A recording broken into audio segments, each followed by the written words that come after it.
চায়ের হাঁড়িটা বসিয়ে দিয়েই নাস্তাটা রেডি করতে পারবেন। ছোট বড় সবার পছন্দ। সবাইকে আসসালামু আলাইকুম। খুব সহজে দুটো উপকরণে এরকম সুন্দর নাস্তা খাস্তা রেসিপি তৈরি করতে পারবেন। তাহলে চলুন। প্রথমে আমি এখানে আলু সিদ্ধ করতে দিয়েছি ধুয়ে। তারপরে আলু সিদ্ধর পরে আমি 4টা বড় আলু নিয়েছি, চোকলা ফেলে দিয়েছি। এখন আমি মুথে নেব। আলুটা সুন্দরভাবে সিদ্ধ করে নেবেন যাতে শক্ত না থাকে, আর মুথে নেবেন যাতে কোনো রকমের দানা দানা ভাব না থাকে। এরকমের একদম ক্লিন করে নিতে হবে।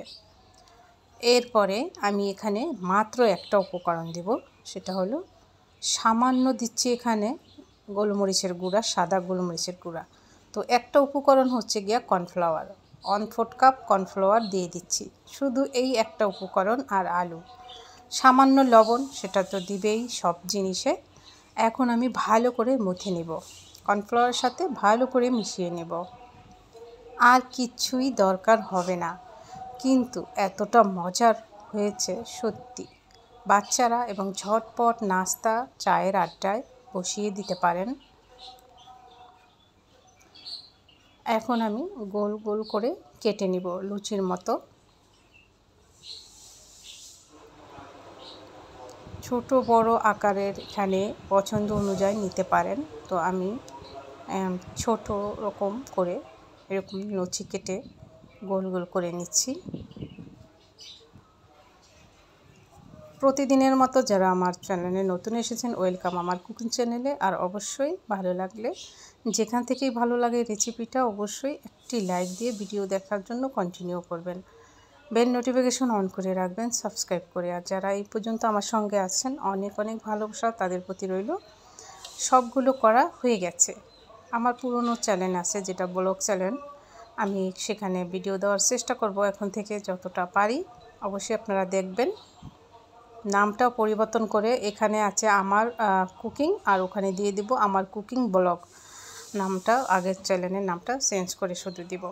আর দেখুন কত সুন্দর ডিজাইন হয়ে যাচ্ছে, একদম যেটা আমরা ভাজা পোড়া করলে তেল ছেঁকে উঠাই, সেকনি দিয়েই একটা ডিজাইন সুন্দরভাবে হয়ে গেছে। সবগুলো এভাবে ডিজাইন করে নেব। শুধুমাত্র আলু আর কর্নফ্লাওয়ার দিয়ে যে আমি খেয়ে অবাক যে দুটো উপকরণে এত সুন্দর খাস্তা নাস্তা রেসিপি তৈরি করা যায়। চা যতক্ষণে আপনার হয়ে যাবে ততক্ষণে আপনার এই নাস্তাটাও রেডি হয়ে যাবে।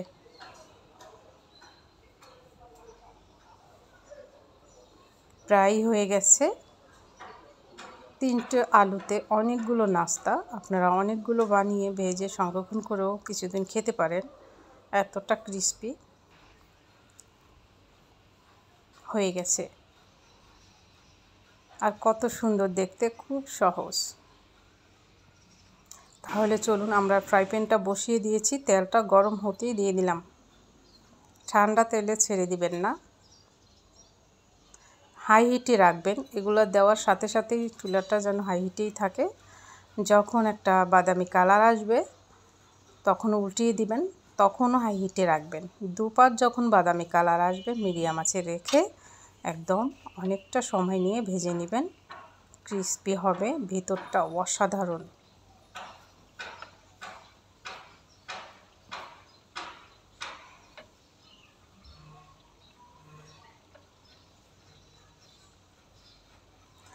তো যাই হোক, আমি এক পিঠ উল্টিয়ে দিলাম, পরের পিঠটা এখন আবার উল্টিয়ে দিচ্ছি।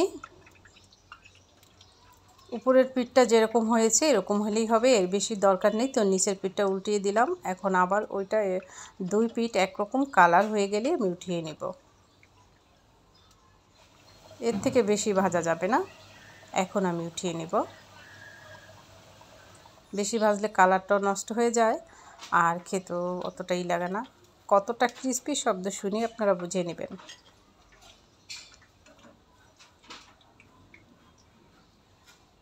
ভিতরটা ভেঙে দেখাবো এবং কতটা মচমচে হয়েছে সেটা দেখিয়ে দিব লাস্ট। আমার সবগুলো নাস্তা খাস্তা ভাজা হয়ে গেছে। তো আলু সবার ঘরেই থাকে, এরকম মজাদার নাস্তা একদম ঝটপট চায়ের আড্ডায় অথবা সস দিয়ে অসাধারণ লাগবে। আর আমি ভিতরটা ভেঙেও দেখাবো আপনাদেরকে। বাচ্চাদের টিফিনের জন্য ঝটপট বানিয়ে দিতে পারেন রেডি করে।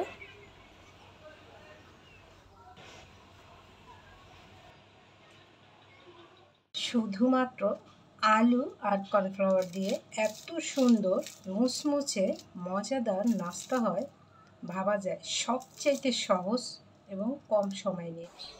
অবশ্যই আপনারা ট্রাই করবেন আর অবশ্যই বানিয়ে ঝটপট খেয়ে নেবেন মেহমান আপ্যায়নে, বাচ্চাদের টিফিন অথবা আপনারা নিজেই চায়ের আড্ডায় অথবা এইরকম সস দিয়ে। খুবই টেস্টি। ভালো থাকবেন। আসসালামু আলাইকুম। আল্লাহ হাফেজ।